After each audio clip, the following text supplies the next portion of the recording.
We're here on Fox Weather. You're watching Weather Command. I'm Stephen Morgan. And I'm Haley Meier. We appreciate you joining us. Today is Tuesday, August 25th. Well, Haley, this morning it's a scorcher in the south. Has been really all month. Another very hot day.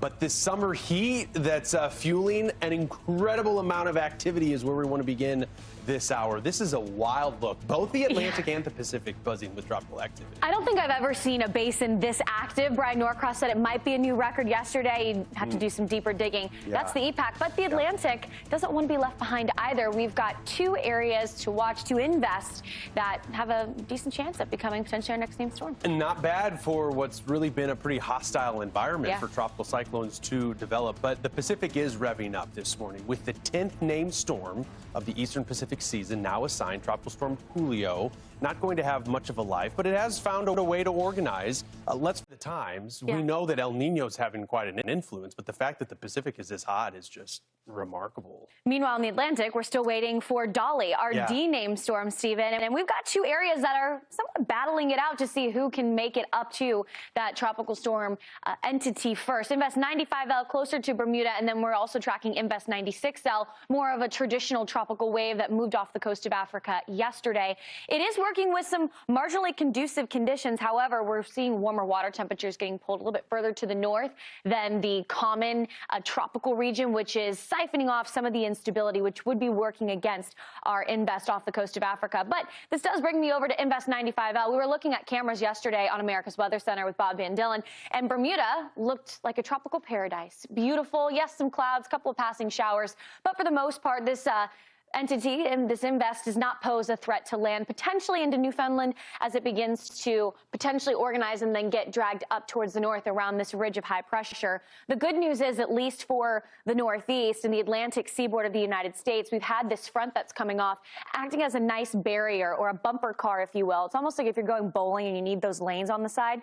That's what it's going to act as for the Atlantic coast, bumping off Invest 95L. There is some wind shear, clearly, and that's why this thing is not necessarily as confined around that budding center of circulation. You see it elongated and stretched out a little bit. So the wind shear is one thing that is going to be working against Invest 95L. However, there is a decent bit of moisture in this area and warmer waters. We are still in that pocket where water temperatures are within the 80s and even upper 80s at times. And as it continues to pull north into the North Atlantic, we're still going to have some residence time over warmer water, which gives 95L a chance. But this is a look at our forecast models, the overall consensus, possibly St. John's dealing with some swells. We could even see some swells here along the East Coast, but for the most part, there'll be smaller waves, nothing to really concern yourself with. This is the overall push forward. You can tell that we're trying to get that circulation. This would be where that center of circulation is trying to develop, but a big tail of moisture on the wake. But for Bermuda, it's going to stay fairly dry in regards to this particular Invest. But Bermuda is going to be the island to watch over the next little bit, because there are some questions about Invest 96L. Can it form into a tropical depression? Can it get up to a tropical storm?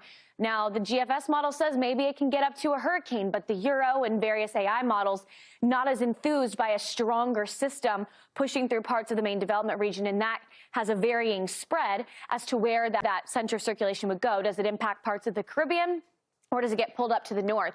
However, with our exclusive tropical threat model, you can see we're on the medium to almost higher end of the confidence chain, somewhat in line with the National Hurricane Center at 70% chance of development within the next couple of days.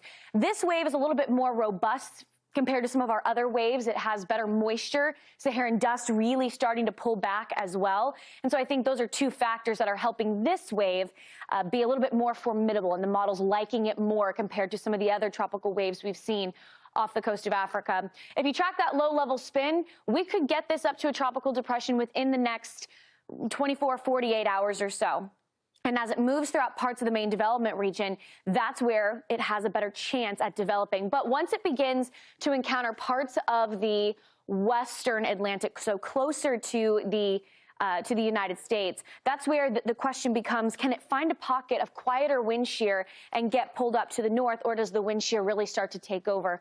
The one positive to take away from this is if it does stay weaker, it could potentially move further to the North Caribbean, and that would bring some much needed moisture to Puerto Rico. Stephen. Well, it is something to... Welcome back into Weather Command. After days of relentless heat, severe weather and heavy rain are expected to develop across the plains this week, bringing the threat of damaging wind, large hail, flooding as well. Can't rule out a tornado threat either come tomorrow across parts of the lake. So let's get into some of the details. The threat is going to begin across parts of the Central Plains. We're already seeing a complex of storms rolling through parts of Interstate 80. It should cut just to the south of Omaha, Nebraska, and continue to progress towards I-70. But for right now, a good deal of lightning within this storm complex throughout McCook, Nebraska, and it will eventually head out towards the Hall City area. But this is the time of day where we watch weakening of these storms, and we'll see the greater instability begin to build later on into the afternoon, where these storms will be more supercellular as opposed to this complex of thunderstorm activity. And we do have some rain in and around the Dallas-Fort Worth area. Unfortunately, as we were just talking about the Ross fire, that's about 60 miles out towards the west of Dallas. And so they are being dominated by that ridge of high pressure, that heat dome. The outer periphery of that, though, is bringing at least a dose of rain to spots that have been so bone dry, like North Texas. So any rain is a good thing, but we'd ideally like to shift that over a little bit just to help out the firefighting efforts.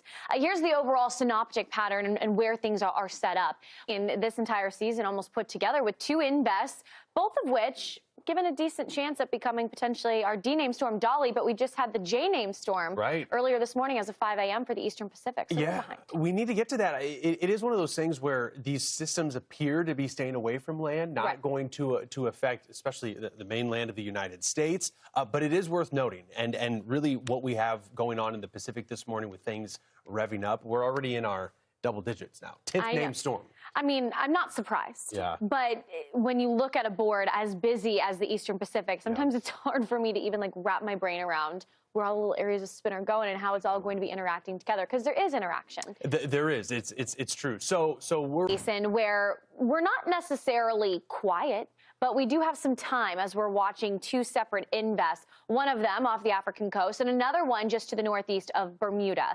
A storm in the Atlantic would be Dolly. We are behind schedule, but that was forecasted to happen, especially with the strong El Nino conditions that we have known was going to be taking over the tropics and certainly is doing so. Invest 95L, which is near Bermuda, 40% chance of development. And then we have Invest 96L with a 70% chance. It's 96L that was designated over the weekend and has continued to show a little more promise compared to who was tracking this fire in Palo Pinto County, Texas. Dan, what are you seeing this morning? I can tell you've got the fire burning behind you. Are there any structures that are threatened? I think at the latest count there was at least one. Yeah, at least one home. Yeah, Dan, let me ask you a question really quick. Have you seen any road closures that would potentially limit any evacuations that need to ensue? I know this started in a somewhat rural area, but now exploding to over 50,000 acres. What communities are you guys watching? And how's the air quality as well? With that high pressure, it can trap a lot of particulates at the surface. Right now, it seems like air quality is not too bad. But, I mean, certainly when you're right up next to the blaze, I'm sure it's a different story. Yeah, I got to say, from 2 hour here on Fox Weather, you're watching Weather Command. I'm Stephen Morgan. And I'm Haley Meier. We appreciate you joining us today. It is Tuesday, August 25th. It's a scorcher in the south. That's one of the big stories that we're following. But when you factor in the heat in the summer and the tropics, well, some incredible activity in both basins, the Atlantic and then also, Haley, we got the Pacific. Almost too much to put on one map. Yeah. We're in the way of it. We are. It's like there's no good place to stand because you're going to be blocking at least an area to watch or a name storm, or in the Atlantic's case, two invests, which is the most activity we've really seen in the recent months. But this is all ramping up into peak hurricane season for both the EPAC and the Atlantic Basin. So not surprised, but a lot to get to. Ring true in the Pacific. Julio and Isel, those two interesting dynamic. Julio actually was the most recent storm to form. It's the 10th name that we have in the Pacific. But we'll kick off this first hour, Haley, in the Pacific. Exhaust this list. I don't know the last time for the Pacific where we've exhausted the list. I mean, we don't have to look too far for the Atlantic, but you know, it's just the script is flipped this year. And that was to be expected. With an El Nino, it suppresses activity in the Atlantic, but it enhances the activity in the Eastern Pacific, and that's exactly what we're seeing. Now, despite being under El Nino, super El Nino conditions, doesn't mean that you can't get a storm in the Atlantic Basin. We have seen Arthur, Bertha, Cristobal, and now we're waiting on Dolly, our D-named storm. We've got two invests that could take that name off of the list and move us on to the letter E here. We'll start off in the vicinity of Bermuda. Now, granted, this is a good 50 to 100 miles off towards the east of Bermuda, dealing with some wind shear, which is elongating the coverage zone of thunderstorms. But latest winds 35 miles per hour. And again, that was given about 40% chance of development within the next couple of days. The positive side to this forecast is the fact that we've had these fronts coming off of the east coast, a more dynamic dip in the jet stream, a trough here. It's going to act as a bumper car and push this thing away from the Atlantic coast. Now, granted, parts of Newfoundland, that'll be a zone where we'll watch for maybe some interaction in the form of some bigger waves and rain, but for the most part, this is just another swing and a miss for the Atlantic. Low wind shear, no, that's the one negative factor working against this invest, but there is a good deal of moisture in this general vicinity, and then warmer waters as well that track well to the north. I mean, it still has another 150, 200 miles north where it will be able to support tropical development, and then this Bermuda high starts to drag it off towards the northeast. So the model consensus is very high. We know where this thing is going. Not a ton of uncertainty in regards to the invest. The big question is, will it be able to organize enough to turn into Dolly? And that question still has yet to be answered at this point. And again, we're on the negative side of half. We're at 40% chance that this could happen. But where we're a little bit more likely to see something develop into at least a tropical depression is with Invest 96L. It emerged off the coast of Africa yesterday. It's a little bit more of a robust wave compared to some of the other tropical waves we've been monitoring. It's not unusual to see a cluster of thunderstorms move off of the coast. It happens every 2 to 4 days this time of year in the peak of hurricane season. Water temperatures are warm where it emerged, but the biggest question and the biggest limiting factor we've had throughout this hurricane season so far is the wind shear. It's been eating up these storms quickly, and also the Saharan dust and drier air. Dust has been waning and will continue to wane, so the drier air is not as big of a concern. The real thing that we're tracking is the wind shear and the hostile winds. As this area continues to move over the main development region, look at the timestamp. We're at the last day of August 31st. There is a pocket of lower wind shear that it could potentially jet to the north. Now, depending upon where this thing moves, it'll have big influences on how strong it gets. So if it stays weak to the main development region and is not able to develop into a tropical depression or a storm, it will likely stay further to the south and pull over parts of the Lesser Antilles into Puerto Rico. A little bit stronger, likely going to be influenced more by a ridge of high pressure sitting into parts of the central North Atlantic. So a lot of uncertainty, but it is just something we're keeping tabs on, and it is a sign that the Atlantic, while we are still expecting suppressed activity for the Atlantic Basin for the rest of this hurricane season, all it takes is the one, and so this is one that we're watching. And right around the Welcome back into Weather Command. After days of relentless heat, severe weather and heavy rain are expected to develop across the plains this week, bringing the threat of damaging winds, large hail, flooding, and a tornado potential. Parts of the upper Great Lakes and the Midwest come tomorrow. For this morning, we still have one severe thunderstorm warning. This is fairly new. It'll be issued until at least 9:15 a.m. Central Time, so we got another hour here. The main threat here is for damaging hail. This is since just pushed out of McCook, Nebraska, and heading to the west of Norton. It's cutting in between Atwood and Norton right now, but the winds are estimated to be around 60 miles per hour. The movement of this is more so due east, and it's moving east at about 40 miles per hour. So the hope is it stays well to the north of Interstate 70 and we don't see any interaction, especially throughout the late morning. But if you are in, let's say, Concordia, Kansas, these storms are going to be heading into your general direction. So it's this one thunderstorm that we'll be keeping tabs on at least throughout the next hour or two to see if it can pulse and possibly produce even greater hailstones or larger wind gusts. But for the most part, what we've been tracking thus far is an area of high pressure that's sitting over parts of the southwest, triggering the heat. But riding around this ridge of high pressure is where we'll have storms. Welcome back into Weather Command. It's been days of relentless heat, severe weather, and heavy rain. They're all expected to develop across the plains this week, bringing the threat for damaging winds, large and flooding. Now, the threat is going to begin across the northern plains, where afternoon thunderstorms are expected. But we have been tracking this pocket of thunderstorms that have been developing south of Interstate 80 and has still carried themselves into parts of Kansas. Now, there was a moment it was severe with hail reported of upwards of about an inch, at least radar estimated. Now we've seen that dramatically weaken, but still a pocket of rain that is moving through parts of northern Kansas, staying for the most part away from Interstate 70. But if you are, let's say, in the Plainville area or out towards Stockton, you've got some heavy rain that is coming in your general direction. Then you take it down towards North Texas, where we've been tracking out the Palo Pinto or the Ross Fire, which is about 60 miles to the west of the DFW area. Got some scattered thunderstorms. So the hope is maybe some of this rain can help out the firefighting efforts, but it is fairly few and far between, and they're isolated at this point. Where the rain is more of a shield of light moderate precip is further out towards Texarkana, and that's where we're going to be tracking storms riding around this ridge of high pressure. When you think of ridge riding storms, a lot of times you'd imagine this high pressure heat dome in the Central Plains, borderline Southern Plains, and then these ridge riding storms come around in parts of the... Welcome back into Weather Command. Here are the headlines we're tracking right now, sponsored by T-Mobile for Business.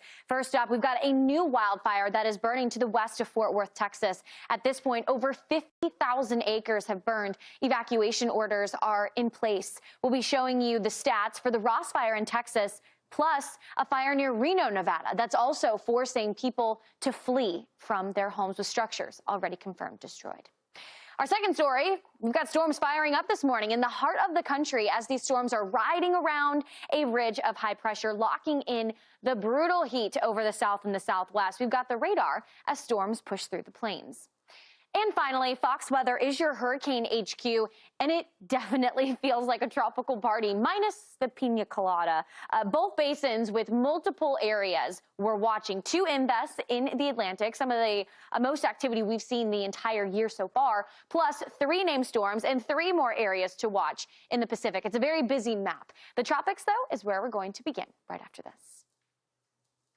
To even get to our D-named storm, that being Dolly. We've got 2 invests that we're tracking right now, which are given a medium to high chance of being able to at least turn into a tropical depression. One of them off the African coast, the other just off the east coast of Bermuda. But Bermuda, you're sitting pretty so far. We were looking at live cameras yesterday on America's Weather Center. Beautiful, crispy blue water, some light breeze, and for the most part, that rain, due to some wind shear that's interacting with Invest 95L, is keeping it displaced to the north of where that center of circulation is trying to develop. So there's a couple of things working for, a couple of things working against Invest 95L, but the overall movement of this would be around this ridge of high pressure and then taken into the open North Atlantic. The only pocket of land that could see some disruption here would be Newfoundland, so near St. John's, where it's rain, and it would not even be substantial rain, probably moderate precip, and then in addition to that, some bigger waves. Waves could potentially be a concern for the North Atlantic and in parts of the Northeast, but it would just be an elevated rip current risk or something that would cause maybe a yellow flag or a red flag at some of our beaches as summer quickly winds down with school starting in the Northeast in the next couple of weeks. But then the attention comes to Invest 96L. And Stephen, this is where things get interesting. Maybe a bit New hour here on Fox Weather. You're watching the final hour of Weather Command. I'm Stephen Morgan. And I'm Haley Meier. We appreciate you joining us today. It's Tuesday, August 25th. It's still summer. And barely. Behind us, that's true. You would know it, right? In the south, we're dealing with some significant heat, which we're going to talk about in a bit. But this summer warmth, I mean, really, Haley, in the Pacific, it's on full display. Even the Atlantic, not super quiet. Yeah, I mean, your eyes don't know where to look. The board is so busy, and so that's why we'll be breaking it down basin by basin. But for the Eastern Pacific, it's a whole lot, but hopefully a whole lot of nothing, right, Stephen? It's true. We just got the updates in. There are 2 named storms in the Eastern Pacific, Isel and Julio. So let's get to that basin first. We'll tackle what's going on in the Atlantic, and we just sort of, look at it and say, hyperactive season. Right. I mean, it's been a contrast when you think about the Atlantic basin. There's been a lot of sinking air, a lot of suppression. Things are starting to shift, though, Stephen. Yeah. And the Atlantic, as we've been trying to say, it's not a done deal for the tropical season so far. I mean, we've got two invests that we're monitoring right now, Invest 95L, which is closer to Bermuda, and then Invest 96L, which is a tropical wave that's emerged off the coast of Africa that entered into the warmer waters yesterday. As far as this storm or this invest near Bermuda, it's well off towards the east. So Bermuda, your impacts are slim to basically none.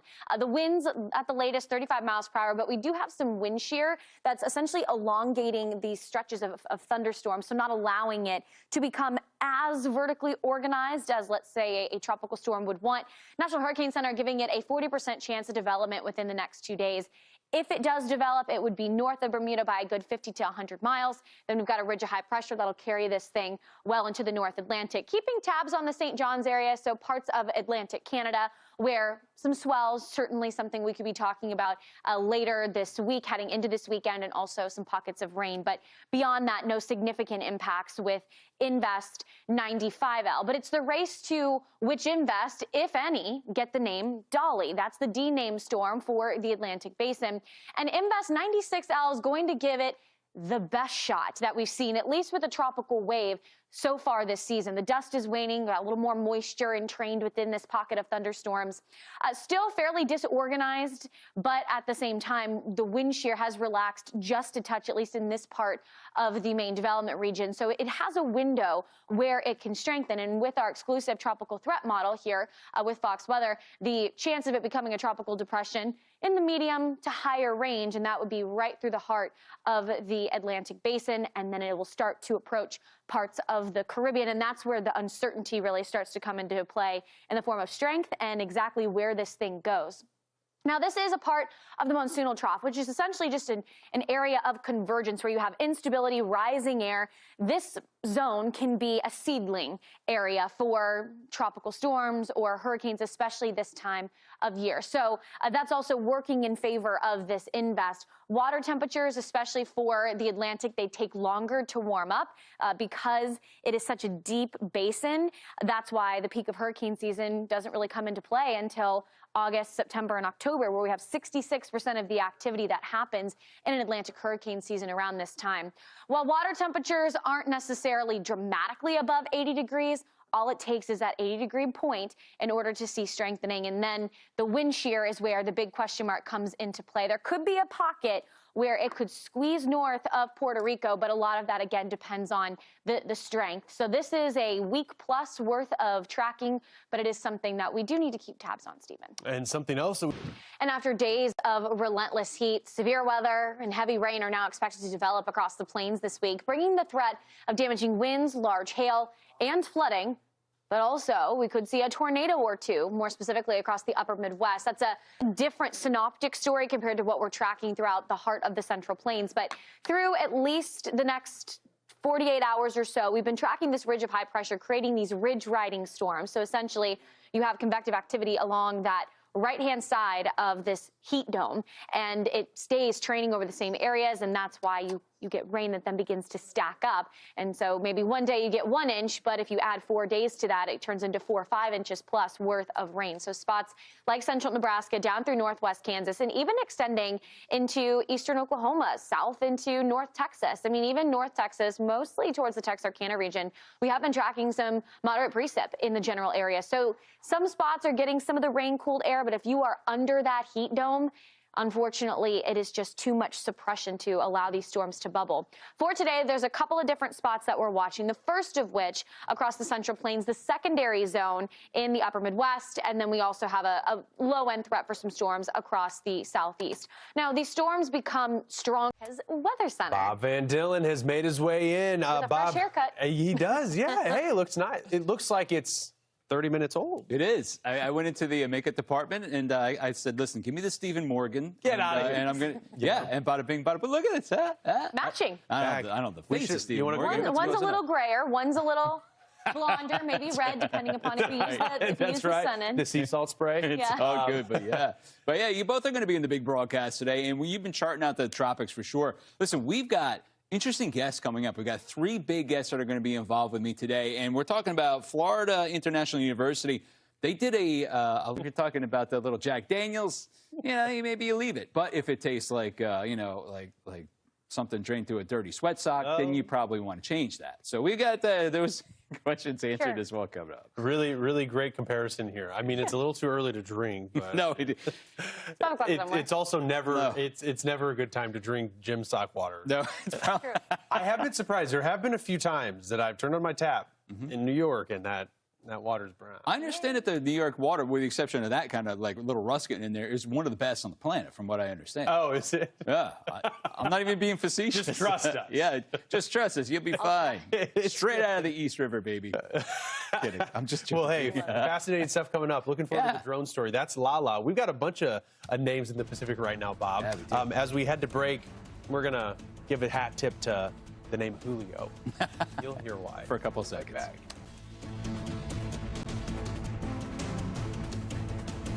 Let's head over to the tropics here for just a brief moment, where we're monitoring two areas to watch, to invest, one of them off the African coast and another one just northeast of Bermuda. The next named storm in the Atlantic would become a little bit of a race, a battle, if you will, between these two invests. Invest 95L, given less of a chance, some extra wind shear that's lessening its potential to develop into a more fully fledged tropical storm. But Invest 96L, 70% chance of development. It's a tropical wave, a classic look to a budding tropical entity this time of year. It's where you would expect it, and we get those every about 2 to 4 days in the heart of hurricane season. Invest 95L, 35 miles per hour as of the latest check. Next 2 days, again, that medium chance for development. You can see where we're starting to get a little bit more organization around that area of low pressure, but the wind shear keeping a lot of the deeper convection off towards the north and primarily to the east of that center. So it leaves Bermuda in a nice clear slot. So overall, Bermuda, I mean, you are not feeling big impacts, but Bermuda is the island that we need to be just watching for, at least for the rest of hurricane season. If we do get something to form, a Bermuda high would yank this thing to the north. So almost similar to what we had last year, where we had consistent recurves of these storms. That could be another pattern for September and possibly even into October. The later or the latest model consensus here, very highly confident in the fact that this is going to continue north and then eventually get pulled towards the northeast. Possibly a brief brush up with Newfoundland and Atlantic Canada over the St. John's area. But beyond that, I mean, the United States still remains calm, and that's good news, I think, Stephen, when it comes to tropical activity. Although, you know what joins us now, Laura, we appreciate you to join us and give us some updates. Do you have anything this hour on acreage that has maybe grown or containment, which would be some of the better news to surround this fire? At last check, we were at 50,000 acres and 5% contained. Yes, so the Ross fire. One of our colleagues at Fox 4 Dallas, he reported that the fire had threatened at least one home. Do you know the condition of that home, or just, I suppose, any structures that might have been burned within this 50,000 acres, and potentially how many homes are being threatened now with that rapid growth? So structures have been impacted by the Ross fire. The extent of that damage and the types of structures affected. Texas is talking about is the lack of rain. Drought has been substantial, at least within the last month, and a flash drought has been talked about. What is your perspective at the A&M Forest Service about potentially this flash drought unfolding, and if we could see any potential future wildfire concerns? Texas, it's my home state. I claim it as my own. So I lived in Austin, Texas for a while, but with such an expansive landscape, there's a lot of real estate that you guys have to cover at the A&M Forest Service to keep Texans prepared. And there are multiple other smaller fires that you guys are having to battle at the same time. So good luck to you with all of that. Once again, that's Laura Stevens, Public Information Officer for the Texas A&M Forest Service. Thank you. Thanks. Today is into the weekend, we could be still tracking out that exorbitant heat. You're right, and some of these temperatures too. I mean, they are expansive. I mean, they do stretch from L.A. all the way to Texas. Monday, actually, in Austin, marked the 10th day in a row with triple-digit temperatures in Austin.